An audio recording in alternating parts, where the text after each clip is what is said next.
बॉलीवुड और television industry के तमाम सेलिब्रिटीज एक साथ नजर आए second Yash Chopra memorial award के रेड कार्पेट इवेंट पर, जो कि legendary film maker Yash Chopra की याद में ऑर्गेनाइज किया गया था।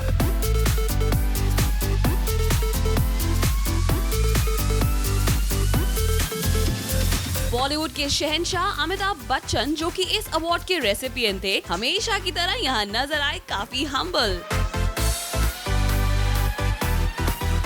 बिग बी के अलावा इस इवेंट में स्पॉट किए गए badman Gulshan Grover, Jaya Prada, Madhu, Simi Garewal, Elli Avram, actor Ayub Khan, singer Adnan Sami और फिल्म मेकर्स जैसे सतीश कौशिक, रमेश सिप्पी और रमेश तौरानी, जिन्होंने यश जी से जुड़ी यादें हमारे साथ शेयर की। करियर के एकदम शुरुआत में यश चोपड़ा जी से न सिर्फ हमें एक्टिंग के बारे में, फिल्मों के बारे में सीखने का मौका मिला, हमें उनसे क्या कहते हैं कि professional behaviour, warmth, love for health, love for good food, बहुत सारी चीज़ें सीखने का यश जी के साथ मौका मिला। Very helpful, very cooperative, very nice person. उनके साथ बहुत अच्छा वक्त मैंने गुजारा है।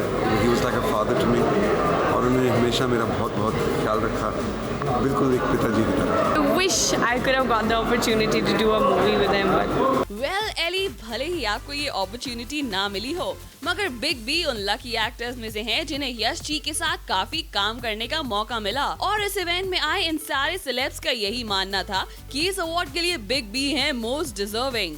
बच्चन साहब को, अमित जी को बहुत मुबारक इस अवार्ड पे, he is most deserving. Amitabh Bachchan sir is such a fabulous actor. I mean, he's just like too big. Like, what an actor he is. He's really someone I look up to. Bachchan साहब और उनका तो बड़ा घनिष्ठ संबंध रहा है और मेरे को लगता है कि ये बिल्कुल परफेक्ट, मतलब दो बड़े दिग्गज लोगों का जो है एक तरह से समारोह है ये, तो मेरी बहुत मुबारकबाद। दो लीजेंड्स हैं, यश जी तो लीजेंड ये सबको पता है और अमिताभ बच्चन जी को अवार्ड मिल रहा है, इससे बड़ी खुशी की बात और क्या हो सकती है। वेरी वेल डिजर्विंग, सदी के महानायक हैं वो सब जानते हैं, तो I think it's very well deserving.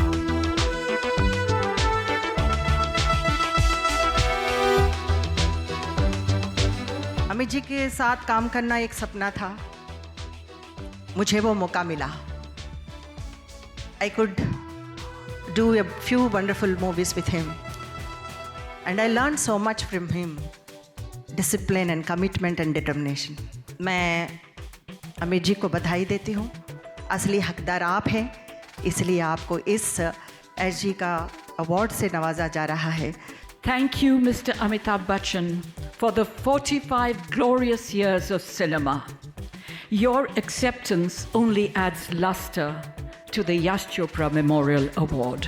इतनी तारीफ के बाद आज ऐसा एहसास हुआ कि एक अदाकारी मैं नहीं सीख पाया, और वो ये कि जब इतने सारे लोग तारीफ करें तो मेरा एक्सप्रेशन क्या होना चाहिए। और बात करें बिग बी की, तो वो इस अवार्ड को रिसीव करते वक्त हो गए काफी नॉस्टैल्जिक और उन्होंने यश जी को याद करते हुए उनके साथ काम करने का एक्सपीरियंस सबके साथ शेयर किया। सलीम जावेद साहब आए एक दिन हमारे घर और उन्होंने हमें दीवार की स्क्रिप्ट सुनाई और मुझे बहुत अच्छी लगी। उन्होंने कहा कि इसका निर्देशन जो है वो हम चाहते हैं यश जी करें। मैंने कहा मैं तो यश जी के साथ एक फिल्म कर ही रहा हूँ, अभी शुरुआत हुई उसकी। तो उन्होंने कहा नहीं, आप एक बार उनसे आग्रह कीजिए कि वो हमारी स्क्रिप्ट सुन लें। मैंने यश जी को फ़ोन किया और मैंने कहा यश जी, एक मैं चाहता हूँ कि एक आप कहानी सुन लें। तो उन्होंने कहा ठीक है, बाद में सुनेंगे, पहले अपनी ये फिल्म ख़त्म हो जाए। मैंने कहा यश जी, एक बार आप सुन लें, हो सकता है शायद आप इसे बनाना चाहें और उसे छोड़ दें। और वैसा ही हुआ। जिस दिन उनको दीवार की स्क्रिप्ट सुनाई गई, उसी दिन उन्होंने तय कर लिया कि वो जो फिल्म हम बना रहे थे उसे बंद कर देना चाहिए और दीवार बनानी चाहिए।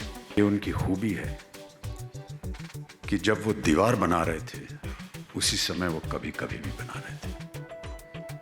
और ये बड़ा मुश्किल काम होता है कि एक बहुत ही ड्रामेटिक एक्शन ओरिएंटेड फिल्म और दूसरी ओर एक बहुत ही रोमांटिक फिल्म जिसमें कविता है, सुंदरता है, फूल हैं, बर्फ है, पहाड़ियाँ हैं, ये खूबी थी यश चोपड़ा की।